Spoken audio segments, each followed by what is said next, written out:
Halo teman-teman, pada video saya kali ini kita akan belajar mengenai latar belakang munculnya nasionalisme di Indonesia.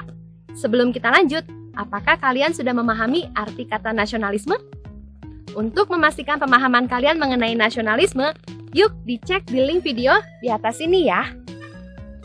Menurut Kamus Besar Bahasa Indonesia, nasionalisme adalah paham yang mencintai bangsa dan negara sendiri dan dapat diartikan sebagai semangat kebangsaan. Nasionalisme di Indonesia berkembang setelah munculnya organisasi pergerakan.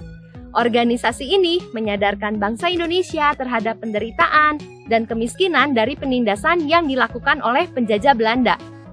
Organisasi pergerakan pertama di Indonesia adalah Budi Utomo yang didirikan pada tanggal 20 Mei 1908. Melalui organisasi-organisasi pergerakan inilah, maka gerakan rakyat berubah dari bersifat kedaerahan menjadi nasional.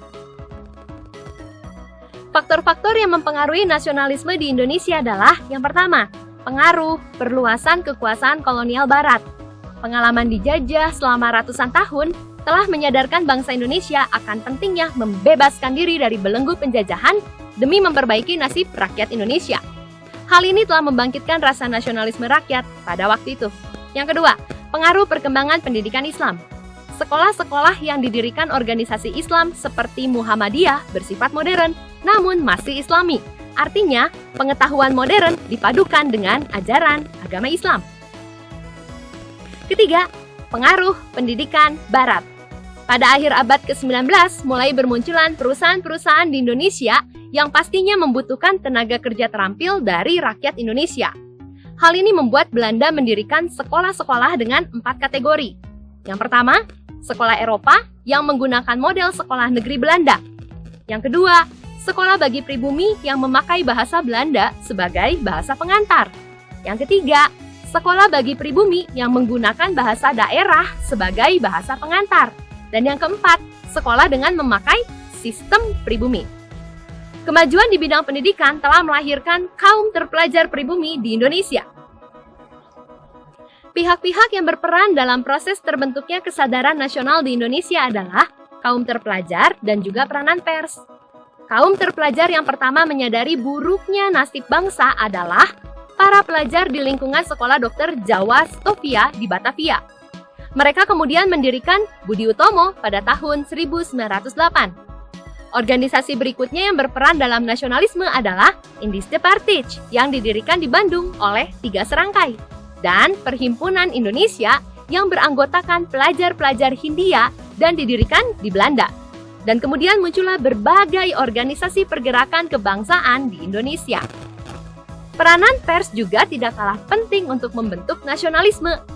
Pers mampu mempengaruhi opini masyarakat untuk berpikir, bertindak, dan berbuat sesuai dengan yang diharapkan.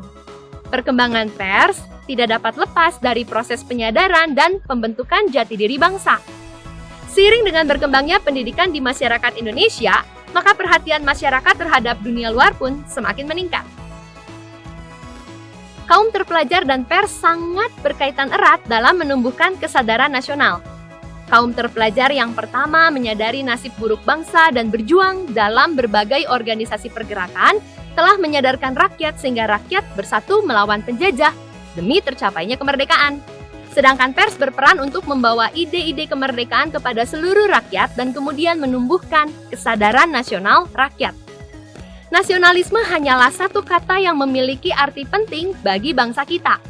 Tanpa nasionalisme, maka bangsa ini tidak akan pernah lepas dari kungkungan penjajahan. Oleh karena itu, sebagai generasi muda bangsa Indonesia yang telah modern di era global, kita tidak boleh melupakan rasa cinta kita terhadap tanah air kita. Dunia boleh berkembang menjadi semakin canggih dan modern. Namun hendaknya generasi muda bangsa jangan melupakan dan membuang tanah airnya.